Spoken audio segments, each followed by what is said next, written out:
Efesus pasalnya yang pertama, ayatnya yang ke-7.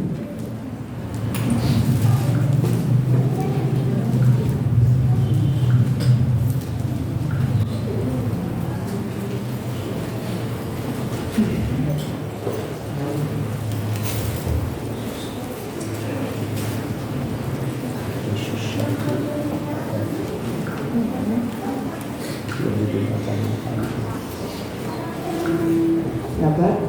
Yuk, baca ya. 2, 3.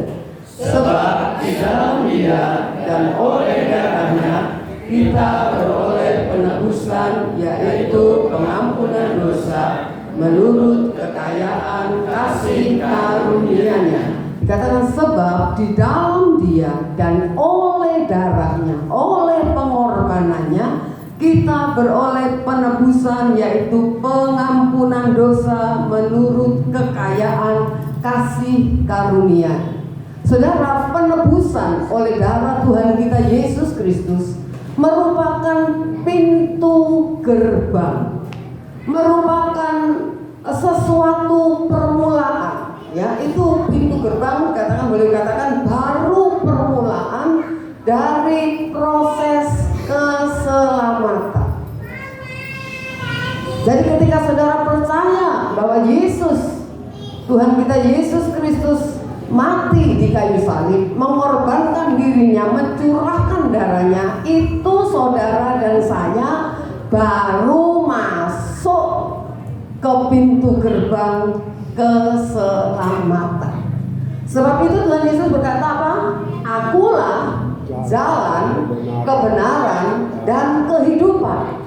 Tidak seorang pun bisa sampai kepada Bapa kalau tidak melalui aku. Dia katakan akulah pintu.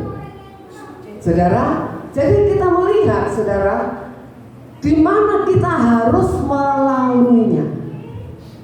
Jalan itu harus saudara lewati. Pintu itu harus saudara lewati. Pintu gerbang ini, percaya saudara, meskipun kita tidak melihat dengan mata kita, tapi kita percaya bahwa Yesus 2000 tahun yang lalu telah mati menebus setiap dosa kita, dosa manusia. Nah, kalau kita tidak mau melaluinya saudara, ya, ini penebusan oleh darah Tuhan Yesus itu baru pintu gerbang. Artinya apa? Saya akan memberikan poinnya. Artinya apa? Bahwa penebusan itu baru pintu gerbang. Yang pertama, ya, baru permulaan proses keselamatan yang harus kita lalui. Itu artinya pintu gerbang. Ya, jadi baru permulaan dari proses keselamatan yang kita lalui. Nah, sebab itu harus, tidak bisa enggak. Orang Kristen harus melaluinya. Harus masuk ke jalan itu, harus masuk pintu gerbang. Sebab jika tidak kita lalui, kita tidak akan dikenal oleh Allah. Saudara dan saya tidak akan dikenal oleh Allah, karena kita tahu ketika Adam jatuh di dalam dosa, maka hubungan antara Allah dan manusia itu terputus. Allah dan manusia terpisah. Ya, saudara, itu yang pertama. Kalau saudara dan saya tidak mau melaluinya, kita tidak akan dikenal oleh Allah. Yang kedua, kita akan masih berstatus pemberontak. Ya, saudara, oleh karena pemberontakan kita, pernah baca itu ya, Yesaya ya, karena pemberontakan kita, maka dia disalibkan. Kita masih berstatus pemberontak. Nah, yang ketiga apa? Kita masih berkeadaan najis di hadapan Tuhan. Ya. Dan yang keempat, saudara, kita tidak layak menghampiri Allah. Kalau saudara lihat di Perjanjian Lama, tidak ada umat itu bisa menghampiri Allah sendiri. Harus lewat imam, ya. Harus lewat imam. Nah, salah satu kesalahan yang meluas dan merusak mindset, pola pikir, cara berpikir, merusak kehidupan iman orang percaya adalah pengertian, saudara. Saya tulis enggak? Saya tak tulis. Pengertian bahwa penebusan oleh darah Tuhan Yesus Kristus, ya saudara, itu oleh orang Kristen dianggap penyelamatan itu sudah selesai. Ya saya sudah ditebus, sudah diampuni, mau apa lagi? Udah selesai. Sehingga akibatnya banyak orang Kristen merasa sudah selamat. Ya, pokoknya sudah jadi Kristen, sudah percaya Tuhan Yesus, selamat, kan gitu ya, seringkali gitu kan? Ya, udah selamat gitu. Ya, dulu nggak maju ke depan, ya, ikuti saya. Mulai hari ini saya menerima Yesus sebagai Tuhan dan Juru Selamat saya. Amin. Puji Tuhan, selamat.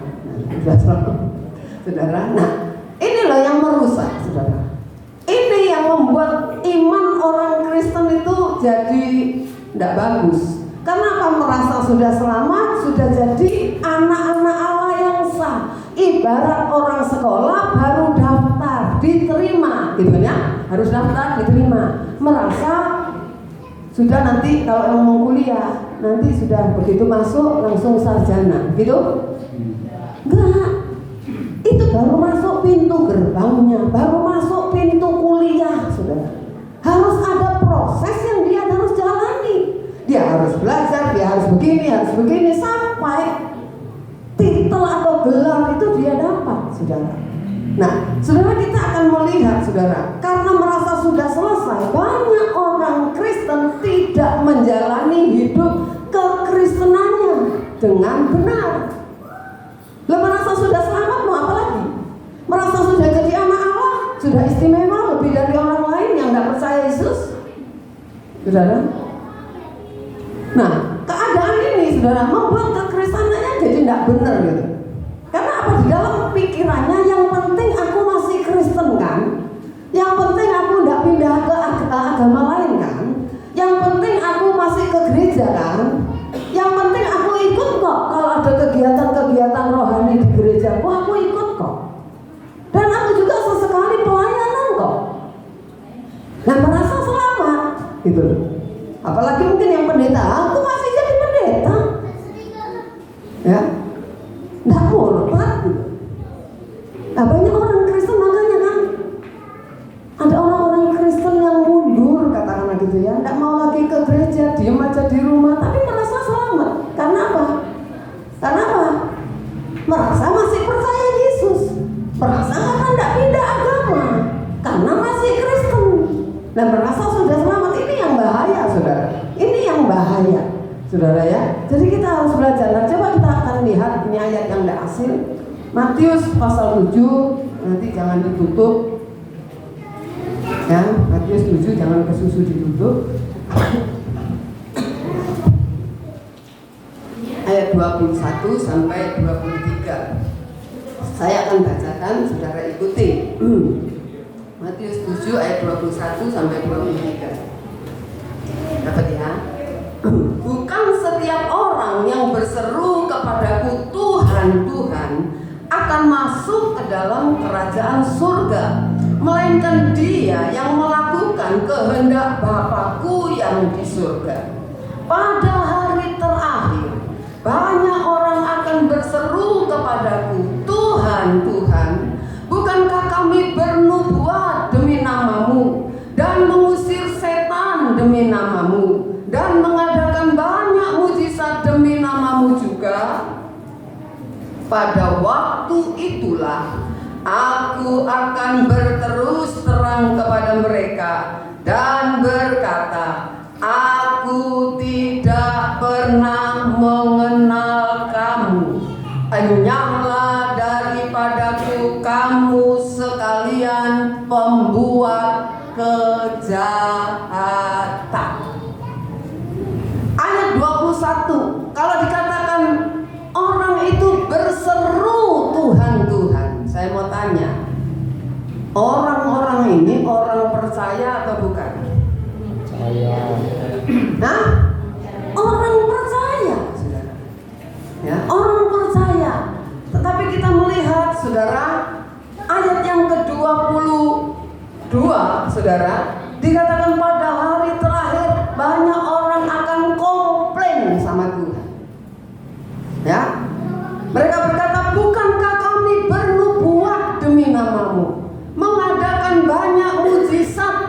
namamu, saudara ya. Mereka komplain sama Tuhan. Ya, saudara, kita melihat keadaan itu. Kita lihat tadi saya tulis tadi. Orang selevel mereka saja bisa tidak dikenal. Nah, ini orang-orang hebat. Saudara pernah bernubuat? Belum, ya kan? Saudara pernah mengadakan mujizat KKR? Belum. Nah ini loh, levelnya kan cukup tinggi kalau ngomong di kekristenan. Ya kan? Mungkin kelasnya boleh katakan pendeta-pendeta KKR kan gitu ya. Orang-orang hebat, penginjil. Tapi selevel mereka saja bisa tidak dikenal oleh Tuhan. Tuhan bilang, aku tidak kenal kamu, siapa kamu? Ya, saudara, dikatakan Tuhan akan berterus terang, aku tidak kenal kamu. Sekarang Tuhan belum terus terang. Tuhan Yesus belum terus terang sama saudara. Saudara malas ke gereja, Tuhan diem aja. Saudara hidup sembarangan, sembrono, kita mau bikin ulah, Tuhan diem aja. Nggak ditempeleng sama Tuhan, nggak digampar sama Tuhan, saudara. Ya, tapi dikatakan satu saat, pada hari itu dikatakan, nanti si Kristen yang merasa sok kenal, aku kenal kok Tuhan, aku percaya kok sama Tuhan, kok bisa Tuhan itu tidak kenal aku, saudara? Kok bisa, saudara? Ya karena dia merasa kenal, saudara. Tuhan berkata, aku tidak kenal kamu, siapa kamu? Pembuat kejahatan. Kalau pakai bahasa biasa gitu, siapa lu? Gua gak kenal. Siapa lu? Saudara pernah ketemu orang sok kenal? Nah, itu penipu itu banyak yang sok kenal, ya kan? Betul nggak? Telepon yang itu, masa lupa sama saya, gitu. Nah, kalau ketika saudara bilang, ini siapa? Kok suaranya kayak Tony ya? Iya, aku Tony lah, langsung gitu, saudara. Langsung ambil aja nama yang saudara sebutkan, ya, saudara. Ingat kan gitu, saudara. Nah, jadi kita belajar, saudara. Penebusan itu hanya membuat saudara dan saya layak dipertemukan dengan Bapa. Lewat Yesus sebagai jalannya, saudara layak ketemu Bapa. Kita layak ketemu Bapa, saudara ya. Jadi itu belum selesai. Makanya jangan merasa kalau sudah Kristen, sudah ke gereja, mungkin sudah pelayanan, ikut kegiatan ini, kegiatan itu, pokok kemana saja ikut, pasti masuk surga. Belum tentu. Percaya Yesus itu baru pintu gerbang masuk proses keselamatan. Belum ending, belum selesai, saudara ya. Jadi kita apa? Kita harus menjalani. Ibarat anak kuliah itu harus menjalani. Punya gelar kapan? Kalau sudah lulus, betul nggak? Kalau selesai skripsinya, ketika dites lulus, saudara. Jadi kita belajar ya. Jadi jangan sampai saudara mindset kita harus berubah. Kalau saudara ketemu orang yang merasa selamat karena hanya percaya Tuhan Yesus, saudara harus jelaskan bahwa kamu baru masuk pintu yang awal gitu. Belum perjalanannya, belum kamu tempuh gitu ya, saudara. Jadi kita harus mengerti ini, saudara. Dalam penebusan, kehendak bebas saudara dan saya tidak hilang. Saudara masih punya kehendak bebas. Ya, saudara, kita masih memiliki kehendak bebas. Mau jadi orang jahat, sudah percaya Yesus bisa jadi orang jahat? Bisa, sangat bisa. Mau jadi orang baik? Bisa. Mau jadi lebih naik lagi, mau jadi orang yang sempurna? Bisa, saudara. Tinggal saudara dan saya mau nggak? Saya memberikan contoh, saya nggak tulis ya. Ya, saudara. Nah ini loh, setan itu menipu kita. Kamu sudah selamat, kamu sudah jadi anak-anak Allah, ini loh yang di dalam pikiran setiap orang Kristen. Jadi kalau Kristen itu pasti sudah selamat. Kalau Kristen pasti sudah jadi anak-anak Allah. Nah ini yang kita mesti belajar bahwa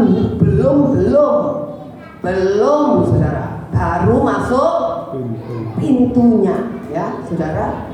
Jadi tujuan Tuhan itu loh, kita selamat dan masuk surga. Saudara ingat Yudas Iskariot. Saya mau tanya, Yudas itu kan salah satu muridnya Tuhan Yesus, betul ya? Kerjaannya nyuri, ya kan? Nyuri uang bendahara, pokoknya dipegangin uang kas, gitu ya, untuk megang uang kas, gitu ya. Bagiannya Yudas. Saya mau tanya, Tuhan Yesus tahu? Tahu dia tukang ngerit? Tahu. Yudas ini kalau Tuhan Yesus pelayanan diajak nggak? Atau tukang ngerit tinggal di rumah aja?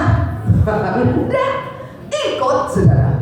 Dia lihat mujizat yang Tuhan Yesus lakukan lewat kuasa Bapa di surga. Dia lihat, dia dengar pengajaran yang Yesus sampaikan. Dia dengar saudara. Tapi kita melihat kemanapun Tuhan Yesus pergi pelayanan dia ikut. Tetapi kita melihat apa yang terjadi, masih bisa jahat, betul gak? Masih bisa jahat loh. Itu kelasnya Yudas yang ikut Tuhan Yesus kemana-mana, tidur bareng, makan bareng, kemana aja ikut. Itu aja masih bisa berkhianat, ya kan? Saudara, ini loh bahwa kehendak bebas itu tetap ada. Saudara dengar firman Tuhan, saudara baca firman Tuhan. Tapi kenapa kita seringkali nggak nurut? Yang menunjukkan itu pilihan kita. Saudara bisa tetap pilih mau nurut apa enggak, mau jadi orang jahat apa jadi orang baik. Kan pilihan kita. Ya, saudara. Saudara mau ke gereja apa enggak? Pilihan saudara. Seperti saya katakan, enggak ada ceritanya Tuhan Yesus utus malaikat tarik jambul saudara untuk berangkat ke gereja. Enggak ada. Enggak. Saudara misalnya enggak ke gereja, saudara jalan-jalan. Waktunya waya gereja, jalan-jalan. Enggak selalu mobilmu dibikin mogok, enggak. Pulang pergi selamat, kan gitu ya. Ya, tapi kan orang enggak merasa. Nah makanya kita harus belajar saudara. Setan itu menyuntikkan di pikiran orang percaya kamu sudah selamat, kamu sudah ditebus, kamu sudah diampuni. Sehingga orang Kristen apa? Santai. Udah selamat, udah diampuni, kan gitu ya. Nyantai saudara ya. Saudara, nah akibatnya ini loh. Orang tidak berusaha berubah. Tidak ada usaha untuk berubah karena merasa sudah selamat. Ibarat anak sekolah, anak kuliah tidak mau belajar, merasa aku pasti lulus gitu. Tahu-tahu tidak lulus kan gitu. Saudara, jadi kita mesti belajar ya. Tujuan Tuhan Yesus mati, selamat itu bukan cuma masuk surga. Selamat itu bukan cuma pindah dari dunia ke surga, bukan. Tapi keberadaan saudara. Apa yang Allah rancangkan sejak jatuhnya Adam, sebelum jatuhnya Adam, Allah merancang manusia itu sempurna seperti Bapa di surga. Amen. Tapi karena Adam jatuh, maka Tuhan itu mau mengembalikan nih loh rancangan semula. Kegagalan ini saudara, Bapa mau rancangannya dia itu tetap terjadi, gitu ya.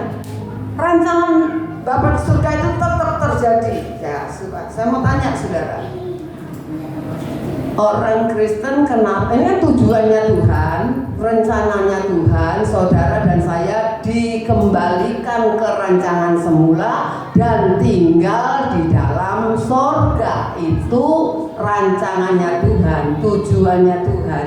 Tuhan Yesus mati di kayu salib untuk itu. Sekarang saya mau tanya, kenapa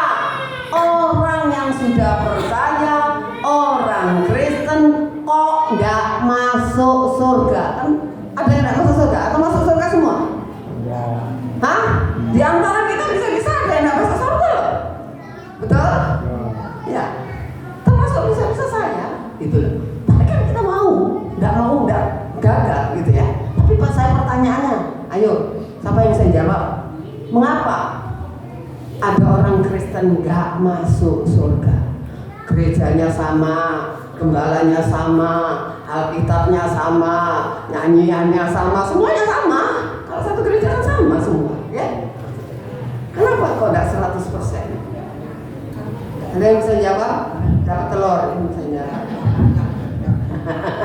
Pakai telur 1 kilo. Hah? Nah ini ya saudara jawabannya. Ayo dibaca. Yang mau berjuang. Filipi pasal 2 ayat 12. Berjuanglah selalu.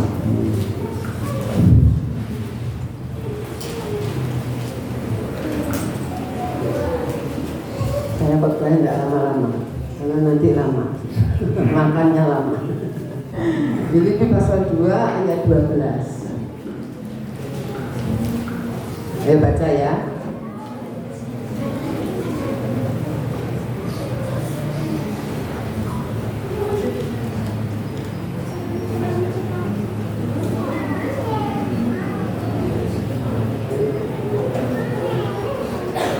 Dapat? Ayo baca. 2, 3. Hai saudara-saudaraku yang terkasih, kamu senantiasa taat. Karena itu tetaplah kerjakan keselamatanmu dengan takut dan gentar, bukan saja seperti waktu-waktu masih hadir, tetapi terlebih pula sekarang waktu aku tidak hadir.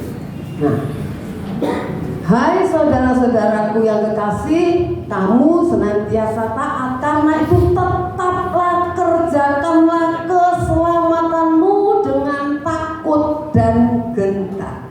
Jadi orang Kristen bisa tidak selamat kalau dia tidak mengerjakan keselamatannya. Itu tugasnya. Anak kuliah, anak sekolah, kalau dia tidak mengerjakan tugasnya, bisa lulus? Enggak, paling lolos, bukan lulus, saudara. Karena ketuaan ngomong, udah, ya, drop out aja, ya, saudara. Jadi saudara dan saya sama. Kalau kita tidak mengerjakan keselamatan itu, kita tidak akan selamat, saudara. Makanya dikatakan tetaplah kerjakan keselamatanmu dengan takut dan gentar. Apanya dengan takut dan gentar? Artinya apa? Ada orang, tidak ada orang, saudara dan saya harus tetap mengerjakan keselamatan. Itu artinya, ya saudara. Jadi kita jangan berpikir, ya, kalau cuma ke gereja hanya nyanyi, hanya dengar khotbah, pulang, saudara. Rajin sih misalnya ke gereja, tapi di gereja ya nyanyi sih, entah nyanyi dalam hati, entah nyanyi umi-umi. Tahu umi-umi? Tahu umi-umi? Umi-umi tahu nggak? Tahu ikan koki? Tapi suaranya nggak ada, nggak nyanyi. Nggak ada suaranya. Dia kuping dewek lah rumah, apalagi tetangganya. Kupingnya sendiri aja nggak dengar, saudara. Umi-umi. Ya udah gitu. Oh gereja, seperti ke gereja kan? Ya ke gereja nyanyi, ikut nyanyi, doa, ikut doa, dengar firman, khotbah, dengar khotbah, pulang. Tapi hidupnya nggak semakin benar gitu loh. Tahun demi tahun tetap yang egois, tetap egois. Yang sombong tetap sombong, gitu loh, saudara. Yang baper tetap baper, tahu baper? Yang sensi tetap sensi. Yang ngambekan, yang ngamuan tetap. Loh ini piye, saudara? Ya, lah bagaimana, saudara? Itu namanya saudara dan saya tidak mengerjakan yang namanya keselamatan. Mengerjakan keselamatan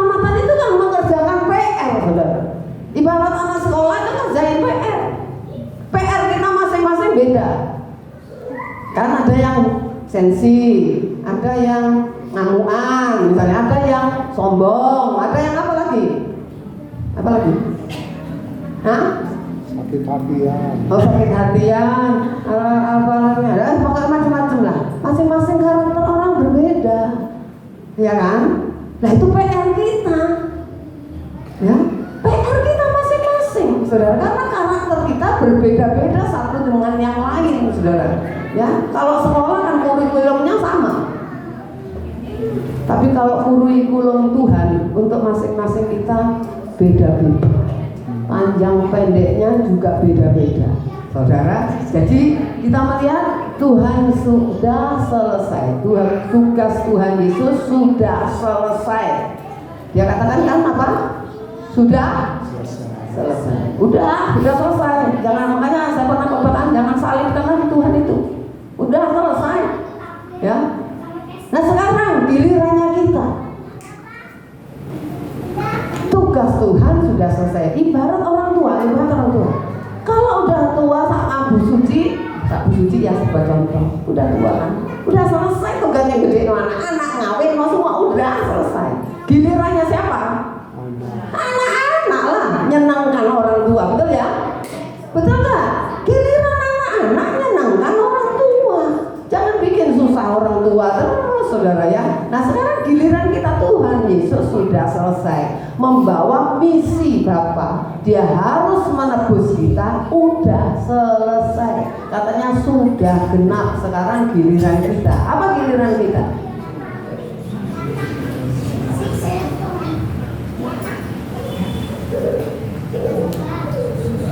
Ini loh, kita harus terus-menerus berubah. Amen. Ya, saya kasih tahu saudara. Ibarat anak sekolah, pelajaran dikasih. Nah, satu belajar, satu hitung-hitungan. Ya, anak-anak itu harus atau kepinterannya harus tambah atau tetap? Kalau umurnya tambah, harus nambah enggak pinternya? Harus nambah. Nggak ada ceritanya anak kelas 2 SD matematikanya tetap kelas 1. Nggak ada ceritanya anak kelas 6 matematika anak kelas. Nggak ada ceritanya. Jadi kalau kita diproses, itu juga ada levelnya, saudara. Sabar, ya level kelas 1. Kelas 2 masih ada enggak ujian sabar? Ada. Levelnya lebih tinggi. Masalahnya lebih tinggi. Lu supaya pinter kan gitu. Supaya dewasa. Ya, saudara, itu memang cara Tuhan, saudara. Semakin serupa dengan Tuhan Yesus. Saudara pikir apakah Tuhan Yesus itu langsung sempurna? Enggak loh. Dia alami proses. Ketika dia anak-anak main gini ya mungkin ditodok temennya, ya kan bisa juga. Ya, nggak mungkin anak baru gini terus kepalanya bendol karena mau mukul dia. Enggak, saudara. Enggak. Dia juga belajar pasti membantu orang tuanya sebagai tukang kayu. Jadi kita harus terus-menerus berubah. Ya, semakin kita kikis hal-hal, semakin kita buang hal-hal yang tidak baik dari kehidupan kita, saudara. Loh, kok lagi ini? Kok keliru ngecek? Sorry, saudara. Yang kedua, harus punya tekad. Tekad di hati ini loh, berubah itu butuh tekad, betul nggak? Belajar itu butuh tekad, benar nggak? Halo, saudara mau pinter butuh tekad. Kalau tidak punya tekad tidak bisa, saudara. Tekad di hati itu harus punya. Saya harus berubah. Dulu saya pernah kasih statement itu kan ya. Saya harus lebih baik dari hari kemarin. Nah, sekarang dites, tambah buruk apa tambah baik? Nah, tekad itu harus ada di hati kita, saudara ya. Aku mau mengerjakan keselamatan. Aku mau